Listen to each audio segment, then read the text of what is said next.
On se retrouve pour cette rubrique « Je sais que vous l'aimez ». Cette rubrique vous permet de vous accompagner tout le week-end avec une belle lecture qui nous est proposée chaque semaine par mon ami Patrice. Bonjour Patrice. Salut Bertrand. On va aller faire des courses aujourd'hui. Ouais, un petit peu. Un petit peu. On va partir découvrir l'univers de José Falero. Alors c'est un premier roman, enfin peut-être même un deuxième roman, puisqu'il a 2 romans à son actif, mais c'est un roman comique, provocateur et excitant. C'est peut-être bien une des premières fois que tu nous emmènes dans cet univers. Ah oui, peut-être. Je sais pas bien. Toi, tu le trouves comique, moi, je le trouve pas. Les personnages, en tout cas, le sont. Ah non, eux, ils sont ce qu'on appelle de nos jours déjantés. Mais il y a un soupçon de quelque chose. Alors, dans ce supermarché, on n'y vend pas vraiment des pâtes, même si eux font de la mise en rayon dans un supermarché. Tu vas tout nous expliquer, mais on va planter un peu le décor. Parce que le décor est aussi très important dans ce roman. On part en 2009, on est pendant la période de la présidence de Lula. Lula, vous le savez, il était président de 2009 à 2017. On est au Brésil, ce n'était pas quelqu'un de très net quand même, le président Lula. Et on part dans les favelas de Porto Alegre, suivre les aventures de ces 2 personnages qui, à la base, mettent des produits dans les rayons de ce supermarché.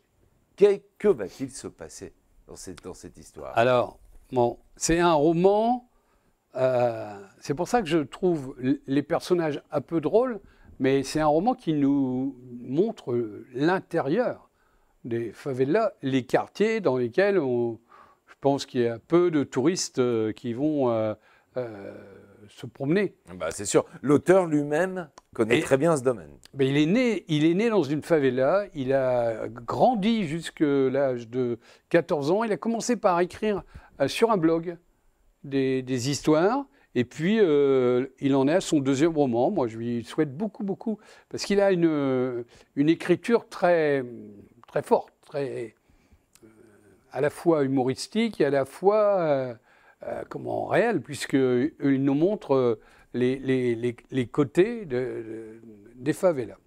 Donc nos 2 amis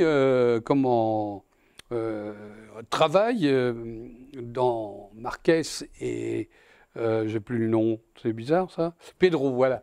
Marquez et Pedro travaillent dans un supermarché et mettent en rayon. Et puis Pedro, c'est un garçon bien. Ça va faire rire beaucoup de monde, c'est un garçon bien qui veut sortir des favelas. Sûrement, il y a un peu de notre auteur. Il y a un peu d'autobiographie là-dedans. Hein. Il veut s'en sortir. Bon alors, notre auteur, j'espère qu'il n'a pas suivi le même chemin, je ne crois pas d'ailleurs. C'est que pour être riche, il décide de vendre de l'herbe. Mais il veut que ce soit honnête. D'accord. Bon. Ben, ça fait rire beaucoup. Oui, voilà, ça fait rire.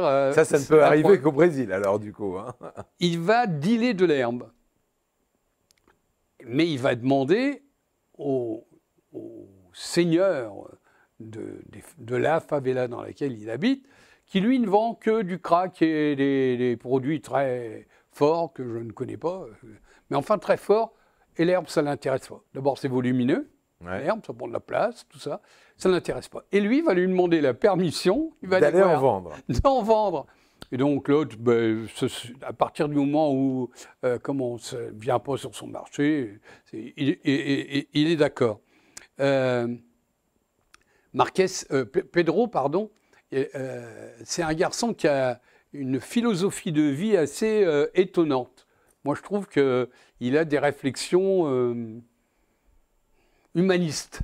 D'accord. Ouais. Et Marquez, lui, il est un peu bizarre, mais lui, il est fidèle à la favela et à sa femme, qui a une importance dans notre histoire. Et ces deux personnages sont amis. C'est 2 copains, ouais. C'est 2 copains qui travaillent ensemble et quand on marre, bon, ils travaillent pour rien, ils ont un patron de supermarché, qui est le patron du supermarché en question, c'est un personnage à lui tout seul, parce que c'est un drôle de mec, bizarre, pas très clair, mais en plus, il est pas honnête avec eux, donc ils en ont marre. Mais ils restent là parce que jusqu'au bout, ils vont travailler, ou presque jusqu'au bout, dans ce supermarché, parce que, voilà, ils sont honnêtes, ils travaillent. Et alors, ils s'enrichissent un petit peu. Et on s'attache à eux?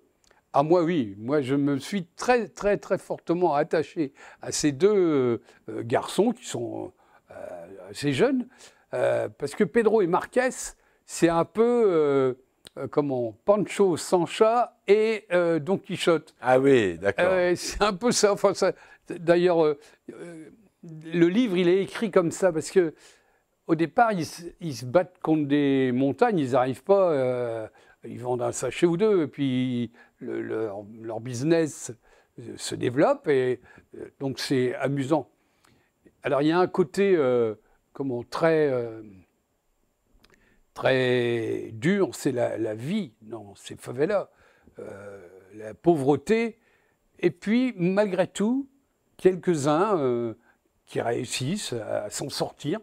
Hein, il y a des gens qui ne s'en sortent pas, qui vivent dans des... Et puis il y en a d'autres qui construisent leur maison à l'intérieur de la favela.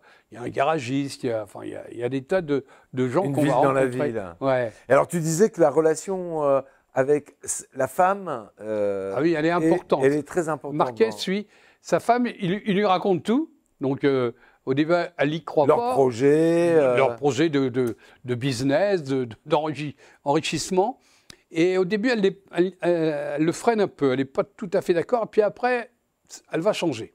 Elle va beaucoup changer. Alors, moi, ce qui m'a... surpris dans la favela, c'est que c'est très organisé, très carré. C'est loin de notre culture, hein, quand même. Ah, ouais. Hein. C'est-à-dire de s'imaginer que dans la favela, il y a déjà toute une organisation. Il y a une vie. C'est une vie à l'intérieur ouais. de... Mais c'est l'expérience de l'auteur, José Favelo, Falero, pardon, qui, lui, jusqu'à 14 ans, il a vécu dans une favela. Ouais. Il est né là-dedans.